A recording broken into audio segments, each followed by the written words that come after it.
ನಮ್ಮೆಲ್ಲರ ಆತ್ಮಮಿತ್ರ ಡಾಕ್ಟರ್ ರವಿಶೆಟ್ಟಿ ಬೈಂದೂರವರ ನೇತೃತ್ವದ ಕರ್ನಾಟಕ ರಾಜ್ಯ ಕಾರ್ಮಿಕ ಪರಿಷತ್ ವತಿಯಿಂದ ಹಮ್ಮಿಕೊಂಡಂತಹ ಈ ಒಂದು ಸಮಾವೇಶದಲ್ಲಿ ಬಹುಶಃ ರವಿಶೆಟ್ಟಿ ಅವರೇ, ನಮ್ಮೆಲ್ಲ ಸಮಿತಿಯ ಸರ್ವ ಸದಸ್ಯರೇ, ಇಲ್ಲಿರುವ ಎಲ್ಲ ಸಾಮಾಜಿಕ, ಧಾರ್ಮಿಕ, ಶೈಕ್ಷಣಿಕದ ಮುಖಂಡಗಳೇ, ಮುಂದಿರುವ ನಮ್ಮೆಲ್ಲ ಹಿರಿಯರೇ, ಸೋದರರೇ, ಆತ್ಮಮಿತ್ರರೇ, ಕರ್ನಾಟಕ ರಾಜ್ಯದಿಂದ ವಿವಿಧ ಪ್ರದೇಶ ಬಂದಂತಹ ಆ ಸಣ್ಣ ಮಟ್ಟದ ನಮ್ಮ ವ್ಯಾಪಾರಿ ಸನ್ಮಿತ್ರರೇ, ಸೋದರರೇ, ಬಹುಶಃ ಇವತ್ತು ನಾನು ತಮ್ಮೆಲ್ಲರೂ ಕೂಡ ಇವತ್ತು ರಾಜ್ಯ ಜನತೆ ಪರವಾಗಿ ನಾನು ಅಭಿನಂದಿಸ್ತೇನೆ.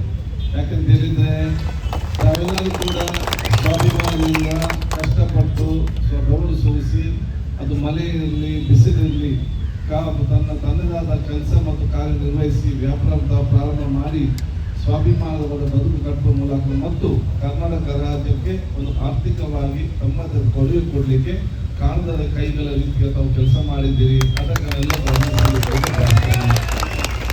ಎಲ್ಲ ವರ್ಗಗಳು ಸಂತೋಷದಿಂದ ಮಾತ್ರ ಇವತ್ತು ರಾಜ್ಯ ಒಂದು ಸುಭಿಕ್ಷವಾದ ರಾಜ್ಯ ಬರಲಿಕ್ಕೆ ಸಾಧ್ಯ ಆಗ್ತದೆ. ಇವತ್ತು ಬಹುಶಃ ರವಿಶೆಟ್ಟಿ ಮತ್ತು ನೀವೆಲ್ಲ ಹೇಳಿದಂಥ ಸಂದರ್ಭದಲ್ಲಿ ನಮ್ಮ ಗಮನಕ್ಕೆ ಇವತ್ತು ಒಂದು ಕಾನೂನು ಮತ್ತು ಒಂದು ಬಹುಶಃ ಪ್ರಾಕ್ಟಿಕಲ್ ಆಗಿರುವಂತಹ ಒಂದು ವಿಚಾರ ಚರ್ಚೆ ಬಂದಿದೆ.